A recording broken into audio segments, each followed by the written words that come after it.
સમાચાર સુરતમાં બીઆરટીએસ ચાલકની બેદરકારીથી મુસાફરોના જીવ જોખમમાં મુકાયા। મુસાફરો બસમાં ચડતા હતા ત્યારે જ બસ હંકારી મૂકી। અચાનક બસ આગળ વધતા મુસાફરો નીચે પટકાયા। એક વ્યક્તિનો હાથ બસના દરવાજામાં આવી ગયો। વૃદ્ધ બસના ટાયર નીચે આવી જતા રહી ગયા। મુસાફરોએ બસમાં ચડવા માટે કરી હતી પડાપડી, જો કે સદનસીબે ઘટનામાં કોઈ જાનહાનિ સર્જાઈ નથી। દ્રશ્યો આ સુરતના જ્યાં બીઆરટીએસ ચાલકની બેદરકારી જોવા મળી રહી છે। મુસાફરો બસમાં ચડતા હતા ત્યારે જ બસ હંકારી મૂકી। અચાનક જ બસ આગળ વધતા મુસાફરો છે તે રસ્તા પર પટકાઈ ગયા હતા। દ્રશ્યો આપ જોઈ રહ્યા છો।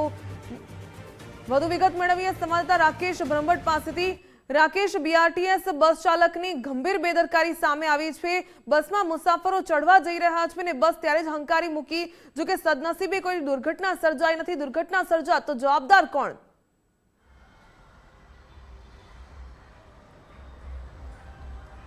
जी बिल्कुल, सूरत महानगरपालिका संचालित बीआरटीएस बस फरी एक वखत विवादમાં આવી છે। ભૂતકાળમાં રાહદારીઓને અડફેટે લેવાની વાત હોય કે પછી સિગ્નલો ઉપર પૂરપાટ ઝડપે બસ હંકારવાની વાત હોય, ભૂતકાળમાં અનેક વખત વિવાદમાં પાલિકા સંચાલિત બીઆરટીએસ બસ છે તે વિવાદમાં આવી ચૂકી છે। ત્યાં ફરી એક વખત વિવાદ છે તે સામે આવ્યો છે, જેમાં પરોઢ પાટિયા વિસ્તારમાં જે દોડતી જે બીઆરટીએસ બસના ચાલકની ગંભીર બેદરકારી સામે આવી છે।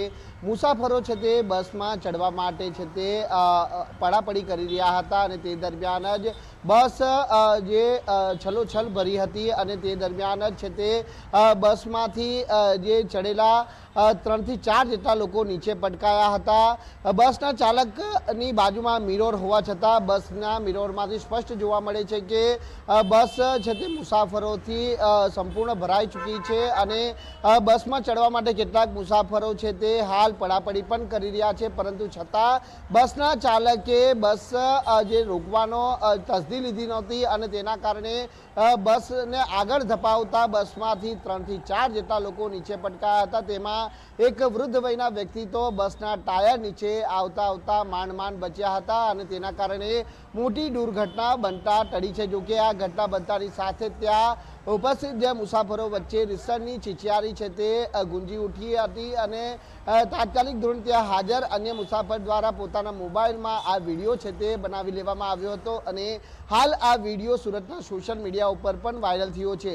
એટલે વિડીયોની અંદર ભલે મુસાફરો છે તે બસમાં ચડવા માટે પડાપડી કરતા હોય, પરંતુ બસ ચાલક જ્યારે જાણતો હોય કે બસ જો આવા સંજોગોની અંદર આગળ ધપાવવામાં આવે તો અકસ્માત જેવી ગંભીર ઘટના બનવાની પૂરેપૂરી શક્યતા રહેલી છે, છતાં પણ બસ ચાલકે પોતાની મનમાની કરી હતી અને બસને આગળ ધપાવતા આ ઘટના બની છે। ત્યારે પાલિકા તંત્ર આવા બસ ચાલકો વિરુદ્ધ પણ કડક કાર્યવાહી કરે તેવી લોકમાંગ પણ ઉઠવા પામી છે।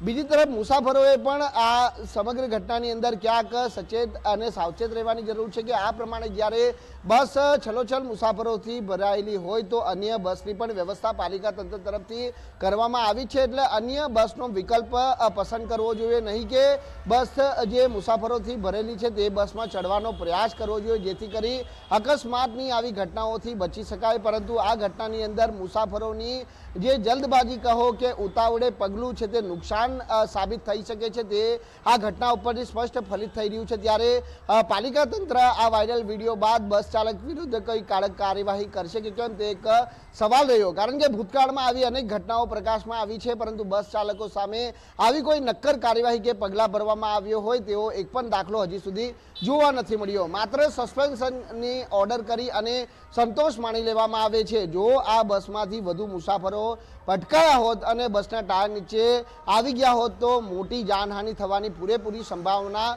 રહેલી હોત, પરંતુ બસ ચાલકની આ બેદરકારીના કારણે જે 3 થી 4 જેટલા મુસાફરો એક બાદ એક ટપોટપ નીચે પડ્યા હતા અને સદનસીબે જે આધેડ વયનો વ્યક્તિ બસ નીચે આવતા બચ્યો હતો। ત્યારે હવે જોવાનું એ રહેશે કે તંત્ર આ સમગ્ર મામલે શું કાર્યવાહી કરે છે। જી રાકેશ, ધન્યવાદ તમામ જાણકારી સાથે જોડાવા બદલ।